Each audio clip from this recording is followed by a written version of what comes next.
In Paladins, every champion has 3 talents. Some are good and some are less good. In this series I will be going through every champion in Paladins and taking a deep dive into their worst talents and telling you how to best utilize them. Welcome to Talentless Talents. If someone picks Androxus, there is a good chance they will play Cursed Revolver, as it is Andrew's best talent. On a rare occasion you might see Godslayer picked, but Defiant's Fist is as rare as Meath players who don't spam EHS. So very. Why is that? Well, let's take a look at what it does. Successful hits with your revolver increases the damage of your next Defiant Fist by 15%, stacking up to 100%. In other words, if you hit your opponent with your revolver, your punch will get stronger, dealing an incredible 1040 damage at max power. Doesn't sound that bad, right?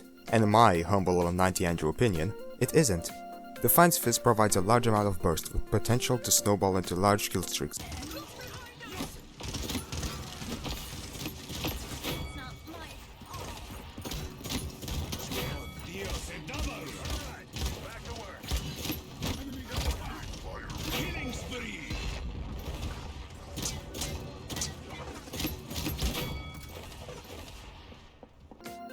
Like many other champions, Andrew suffers from only having one viable talent which outclasses the other two, that being Cursed Revolver. So why is Defiant's Fist commonly believed to be the worst one? Let's think about this. Paladins is a first-person shooter. Defiant's Fist incentivizes a playstyle of getting all up in your enemies' faces and punching them. Not the best plan. Don't worry, it's not all bad. Remember, you're playing Andrew, a champion with one of, if not the best mobilities in the game. This makes approaching your unfortunate targets pretty easy. Usually.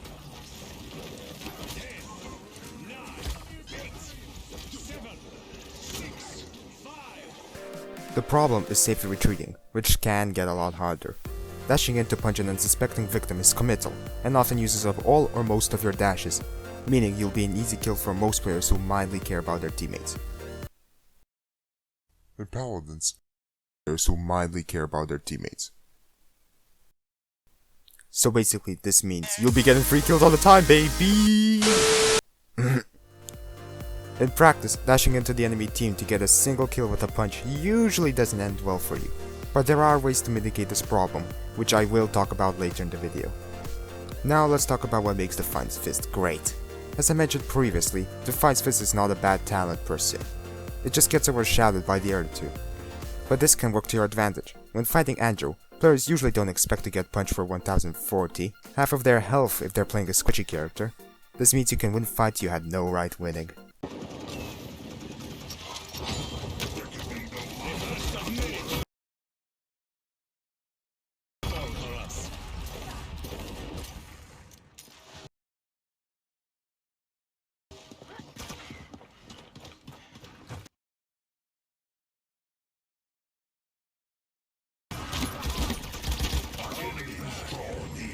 Before you post your comments, yes, I know, people can play around Defiant's Fist by simply opening the match tab and reading everyone's talent. But come on, look me in the eyes and tell me that level 50 Victor will open the match tab to see what you're playing.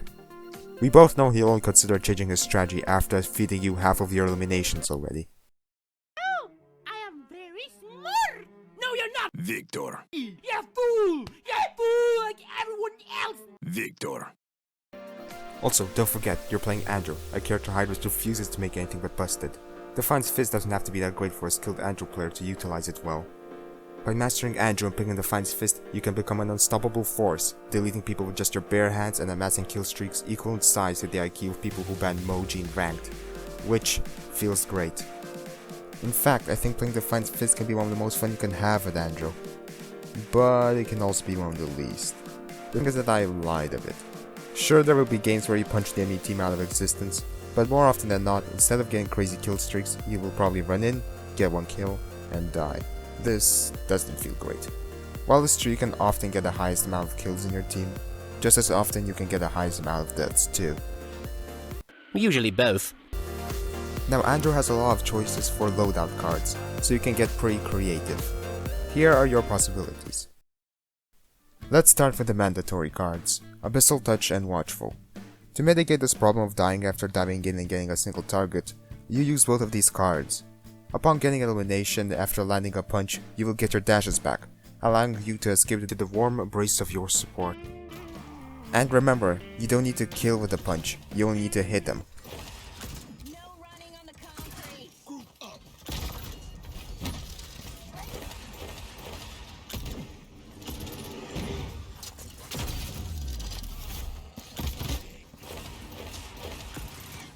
Since you rely on getting your dashes back, these two cards are basically required. I personally keep Abyssal Touch at 4 and Watchful at 3 to get 8 seconds of reduction upon getting elimination. But you could increase it, it all depends on preference. Elusive can allow you to close the distance between you and your opponent, or safely hide behind cover.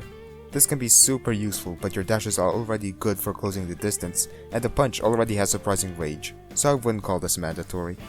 Marksman, in my opinion, is a really good card. It helps you finish off people if they didn't die to your punch, or if you need some extra ammo in a pinch to continue a kill streak. Slay of Hand can be used instead of Marksman, or together with it so you could really forget about the quick draw nerfs not giving you any more ammo. I think Marksman is the better card for Defiant's Fist, but you can play based on preference.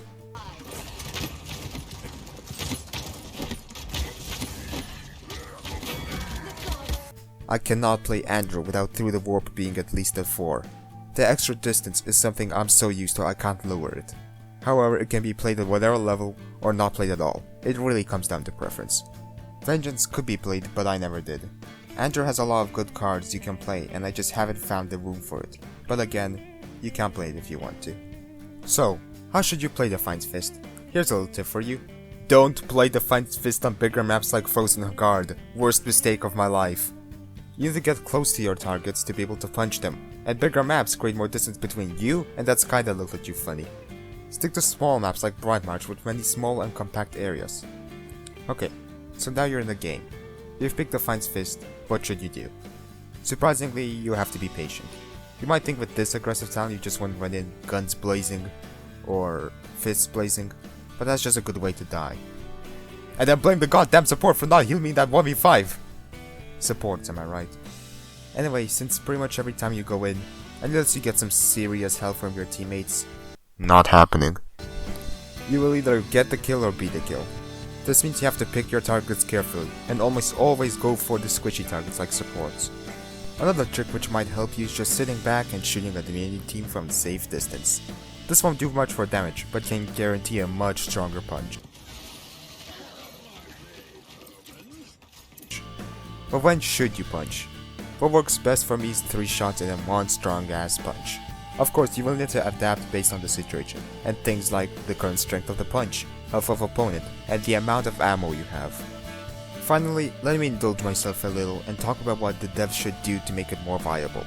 Defiant's Fist used to be Andrew's best talent. You could do crazy amount of damage and resetting your dashes was easy. It was hated and feared all across Paladin's lobbies, and unanimously given the title of OP by the community. But this changed at the Paladin's 2.1 Fire and Ice update. Andrew lost some of his arm muscle, because his fist damage was lowered from 700 to 520 to match his revolver. So his punch wasn't stronger than a gun.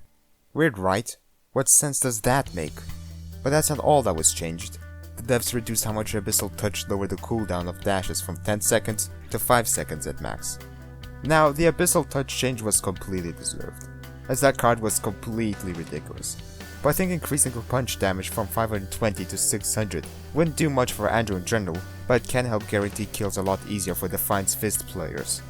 I main Andrew, and the talent which made me love the character was Defiant's Fist, so I will always have a bias for this talent, and hope it will get buffed every patch. While this talent is talentless, I hope it will not stay talentless forever. Thanks for watching. And remember, only 50% of the people who watch my videos are